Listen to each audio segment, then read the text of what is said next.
Girdi. Günün bir gününde müəllimler gitti Ummiye adı yazmağa. Geldi bir müəllim, çaldı bir kocanın kapısını. Dedi, koca ammi, çalıyam kapıyız, havarıyam adıyız. Bilmeyem ne çün kesilip sazıyız. Açmazsayız soyunu, kırram kapıyız. Koca dedi, kapı açıktı, içsey soğukulursay. Müəllim sen kürsüde oturursan. Karımın adını yazma, oğlum olursan. Dedi, koca ammı sözü meni etmene, karıyın adını yazmamış buradan gitmene. Koca dedi, kakaltıya bir yastık sağlam, size bir söz söyleyeyim kelleye geçsin ay zalim.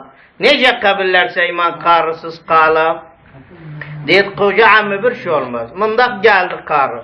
Dedi, ya küllü müəllim, ben karıyam, bürüşüp tıkum derim. Ne kudret kalıptı kalem tutmağa alim. Nece kabillerse ben mektebe gelem. Dedi, haccana bir şey olmaz, sela adıyı.